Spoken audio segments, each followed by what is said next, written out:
Il y a un truc fascinant, enfin, un vrai contraste dans la façon dont notre monde fonctionne. Ah oui, hein, c'est-à-dire? D'un côté, on a cette image très classique, très banale, du fonctionnaire de l'immigration. Le genre de gars derrière sa vitre en plexiglas qui tamponne mécaniquement un passeport en regardant l'heure tourner. Oui, la procédure froide par excellence, quoi. Exactement. Zéro émotion, pure bureaucratie. Et de l'autre côté, on a la source qu'on explore aujourd'hui. C'est un texte d'analyse stratégique qui date de 2026 et qui décrit, tenez-vous bien, un bouleversement géopolitique majeur en Afrique du Nord. Et l'épicentre de ce séisme, c'est un visa. C'est ça, un simple octroi de visa de 5 ans. Le document s'intitule d'ailleurs, je lis le titre exact, l'Alliance algéro-égyptienne, un séisme diplomatique qui redessine la carte régionale. Rien que ça. Ouais, rien que ça. La source soutient mordicus qu'une décision administrative sur des visas de long séjour, c'est en fait l'équivalent d'un traité stratégique de premier plan. C'est presque une dissonance cognitive. Complètement. Voir un outil pour faire du tourisme ou du business, décrit avec le vocabulaire de la guerre froide, c'est fort. Mais en même temps, la bureaucratie, c'est souvent l'arme la plus silencieuse de la diplomatie. Et la plus efficace, d'ailleurs. L'arme silencieuse. Ouais. En fait, l'erreur qu'on fait tous, c'est de séparer l'action administrative de l'intention stratégique. Dans ce document, le terme de séisme diplomatique, c'est pas juste une hyperbole de journalistes en manque de sensation. D'accord. L'octroi de ce visa de 5 ans par l'Égypte aux citoyens algériens, le texte le présente comme l'aboutissement d'un processus orchestré directement au sommet de l'État. Pas juste au niveau des ministères. Non, au sommet, entre le président égyptien Abdel Fattah al-Sisi et le président algérien Abdelmajid Tebboune. Et quand des chefs d'État s'impliquent personnellement dans un truc qui relève normalement d'un simple secrétariat consulaire, C'est qu'il y a un message. exactement, la procédure devient un message codé, envoyé directement à l'ensemble des chancelleries mondiales. Bon, d'accord. Décortiquons un peu ça, parce que je veux bien que les symboles comptent, mais faut garder les pieds sur terre 2 minutes. Je vous écoute. On parle d'un visa de 5 ans. En gros, ça permet à un homme d'affaires d'aller au Caire sans refaire de paperasse à chaque fois, Oui. ou à un étudiant de faire ses recherches. Ça déploie pas des bataillons de chars à la frontière, ça construit pas des bases militaires. C'est sûr. Est-ce que la source n'exagère pas complètement la portée du truc avec son mot séisme? Pour moi, c'est un peu comme si j'organisais une conférence de presse internationale juste pour annoncer que j'ai enfin donné le code Wi-Fi à mon voisin de palier. C'est une super image. Mais c'est une façon de voir les choses uniquement si on isole l'acte de son contexte. La source, elle, détaille précisément pourquoi c'est pas juste un code Wi-Fi. Ah bon? Le texte utilise un mot assez lourd. Il parle d'une décision à dimension, alors attendez que je le prononce bien, quintidimensionnelle. Quinti-dimensionnel. Ok, on sort les grands mots. Voilà. En gros, ça veut dire que derrière le coup de tampon, il y a 5 rouages qui s'enclenchent en même temps. Politique, diplomatique, économique, sécuritaire et humain. 5 d'un coup, rien que ça. Prenons juste l'aspect économique et sécuritaire qui sont super liés. Accorder 5 ans de libre circulation, c'est intégrer les réseaux d'affaires. C'est dire aux investisseurs algériens, le marché égyptien, c'est votre arrière-cour sécurisé à long terme. Et vice-versa. Ouais, un signal de confiance pour le business. Mais il y a plus lourd. D'un point de vue sécuritaire, laisser entrer massivement des ressortissants étrangers sur de longues durées, ça implique quoi? Qu'on n'a pas peur qu'ils fassent n'importe quoi. Ça implique une confiance absolue entre les services de renseignement des deux pays. L'Égypte prendrait jamais un risque pareil si elle n'avait pas un accès direct, transparent, aux bases de données sécuritaires algériennes. Ah, je vois le truc.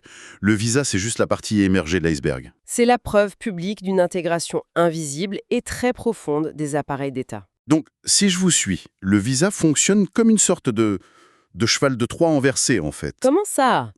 Au lieu d'infiltrer secrètement un ennemi, là, on ouvre grand les portes pour forcer ses propres ministères, ses propres douanes et services de renseignement à bosser tous les jours avec ceux d'en face. C'est exactement ça. Et du coup, on crée une interdépendance administrative qui devient à la longue super dure à défaire. C'est le cœur même du mécanisme. Et la source souligne que cette série de facilitations, c'est ces mots, est historique et sans précédent. Ouais, on verrouille le système. En forçant la machine bureaucratique à s'aligner, Al-Sisi et Tebboune créent des faits accomplis.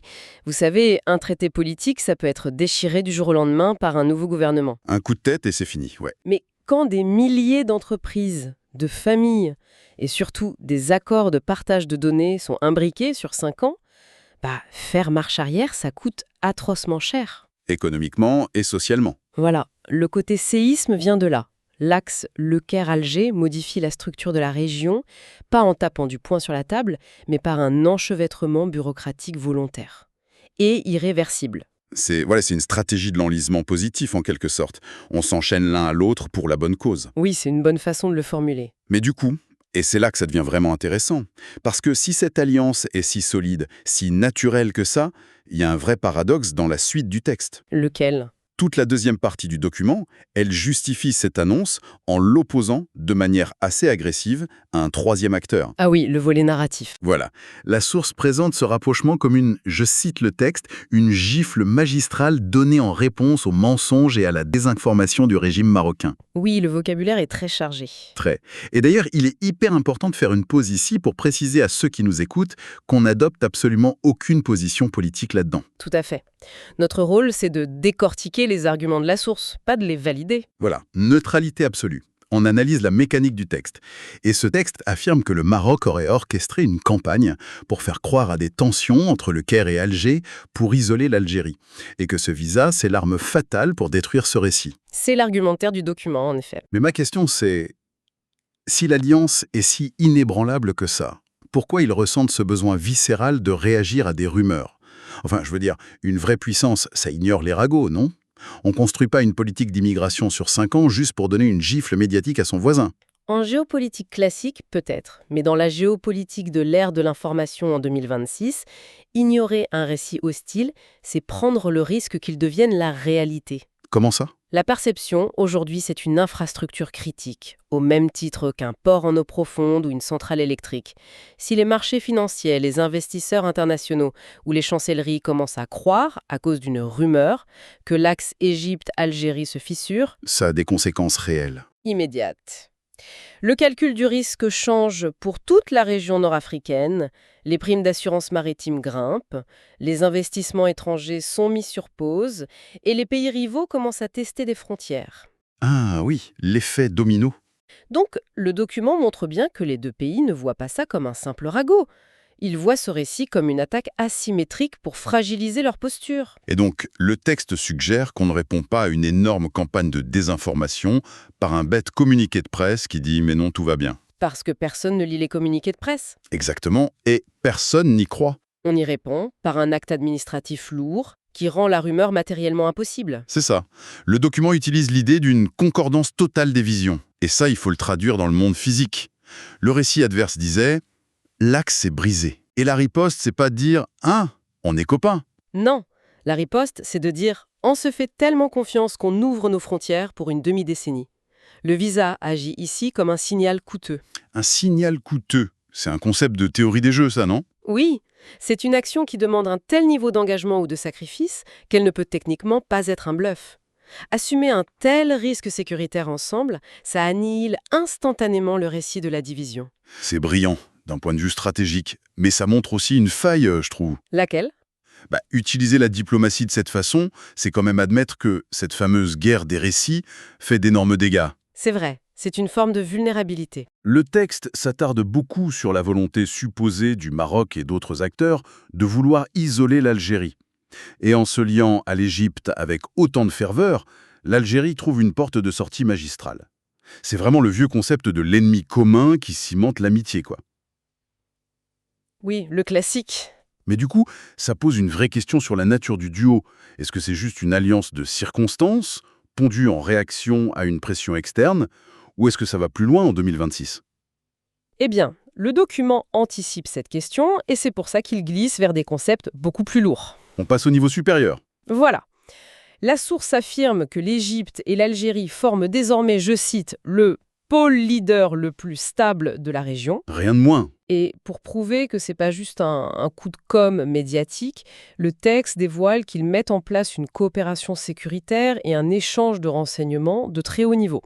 D'accord. L'objectif, ce n'est plus de contrer des récits, c'est de garantir la profondeur stratégique des deux États, loin de ce que la source appelle les alliances suspectes. Alors attendez, décortiquons un peu ce terme de profondeur stratégique. Allez-y. Parce qu'honnêtement, on le balance tout le temps dans les analyses géopolitiques, mais c'est rarement expliqué. Normalement, la profondeur stratégique, c'est la distance physique entre la ligne de front et le cœur vital d'un pays. Oui, c'est la définition classique militaire. C'est ce qui a sauvé la Russie face à Napoléon, par exemple. Un territoire immense. Mais là, on a deux pays qui ne partagent même pas de frontières communes. Non, il y a la Libye au milieu. C'est ça, il y a toute la Libye entre les deux. Comment deux pays séparés par un désert aussi immense peuvent s'offrir mutuellement de la profondeur stratégique? C'est une excellente question. Franchement, j'essaie de visualiser, et j'imagine toujours ça comme deux plaques tectoniques supermassives qui décident de se verrouiller pour stabiliser une zone sismique, mais là, géographiquement, elles se touchent pas. L'analogie des plaques tectoniques est super, mais il faut l'adapter à 2026. La profondeur stratégique aujourd'hui, c'est plus juste une question de kilomètres à traverser à pied ou en char d'assaut. C'est plus virtuel, c'est ça, hein? C'est une question d'anticipation, de couverture radar et surtout de renseignement. L'Algérie et l'Égypte encadrent l'une des zones les plus instables du monde, qui est l'espace libyen et la bande sahélienne. C'est vrai que c'est encadré par les deux géants. En fusionnant leurs capacités de renseignement, ils créent une architecture partagée. L'Égypte, en fait, devient l'œil de l'Algérie tourné vers la mer Rouge, vers le Moyen-Orient. Ah, je vois. Et de l'autre côté, l'Algérie offre à l'Égypte un parapluie de renseignement sur tout le Maghreb, le Sahel jusqu'à l'Atlantique. Ils repoussent leurs frontières défensives virtuellement à des milliers de kilomètres. Ouais, en gros, c'est un peu comme si deux forteresses immenses décidaient d'abattre leurs murs intérieurs. Pour faire quoi? Pour créer un système de vidéosurveillance commun, une seule cour intérieure hyper surveillée qui couvre toute l'Afrique du Nord. C'est une très belle métaphore. Et le texte est sans équivoque sur cette architecture commune. La source utilise d'ailleurs une formule très spécifique pour définir leur relation. Elle affirme que c'est devenu une alliance de nécessité et de destin. Oula! Nécessité et destin, ça rigole plus. Ce vocabulaire indique un vrai changement de paradigme. La nécessité, c'est l'environnement extérieur. La crise en Libye, les turbulences globales et cette concurrence narrative avec le Maroc dont on parlait. Ouais, ils peuvent plus rester dans leur coin. Voilà. La nécessité est réactive. Ils se disent que, face aux alliances suspectes des voisins, l'isolement n'est plus une option. D'accord, ça c'est la nécessité. Et le destin alors? Le terme destin, lui, projette la relation dans une autre dimension. Il postule que la survie existentielle de l'État égyptien est structurellement liée à la stabilité de l'État algérien. Genre, si l'un tombe, l'autre tombe. Exactement. Si l'un des deux vacille, tout l'échiquier nord-africain s'effondre avec. Bon, il faut quand même qu'on avoue un truc. L'histoire des relations internationales, c'est un peu un vaste cimetière d'alliances prétendument de destin, non?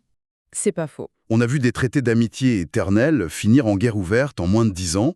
Donc, utiliser un mot aussi définitif que destin dans un document géopolitique, surtout au Maghreb où les retournements d'alliances sont quand même fréquents, Oui, on peut être sceptique. ça ressemble plus à de l'incantation magique qu'à de la science politique pure et dure, non? C'est une critique totalement valide. Le mot destin, c'est de la construction mythologique, c'est clair. Mais la mécanique en dessous mérite qu'on y regarde de plus près. Qu'est-ce que la source essaye vraiment de dire derrière ce mot? Ce que le document formule à travers cette notion de destin, c'est la création d'un coup de sortie prohibitif. Un coup de sortie. Oui, quand vous partagez vos renseignements les plus sensibles sur les mouvements de troupes ou les réseaux terroristes avec un partenaire, Vous lui donnez les clés de votre propre vulnérabilité. exactement. Une fois que ce niveau d'intégration est atteint, rompre l'alliance, ça fait pas juste un froid diplomatique. Ça crée une faille systémique dans votre propre sécurité nationale. Bah, on revient à l'interdépendance du début. Tout à fait. La source affirme que le coût des visas n'est que la couche visible. L'enchevêtrement invisible des structures de pouvoir, c'est ça qui transforme une alliance temporaire en un alignement structurel. Ouais, si on tire le fil de cette analyse jusqu'au bout, la trajectoire dessinée par ce document est assez... Franchement, elle donne le vertige. C'est le but de ce genre d'analyse. On part d'un événement qui, dans n'importe quel journal télévisé, passerait juste dans le petit bandeau déroulant en bas de l'écran du genre « L'Égypte accorde un visa de 5 ans aux ressortissants algériens La brève dont personne ne se souvient le lendemain. ». C'est ça. Et pourtant, à travers le prisme de cette source, on découvre l'anatomie d'une refonte géopolitique totale. Oui, On voit des chefs d'État utiliser une procédure bureaucratique pour envoyer un signal irréversible.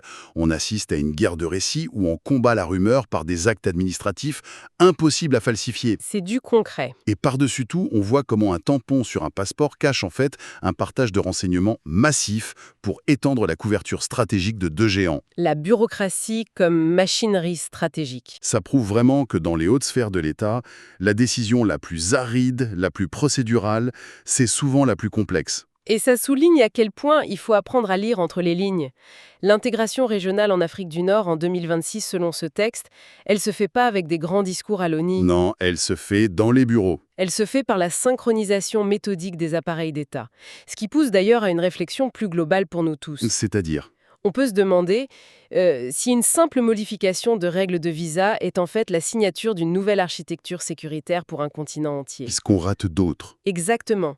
Quels autres petits ajustements douaniers, commerciaux, signés aujourd'hui dans l'indifférence générale, sont en réalité les prémices des grands bouleversements mondiaux de la prochaine décennie? C'est une super perspective. Ça invite vraiment à regarder le prochain formulaire ou la prochaine annonce consulaire avec un œil, disons, radicalement différent.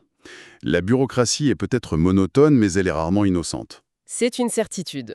Merci de nous avoir accompagnés dans cette exploration en profondeur. À la prochaine pour une nouvelle analyse.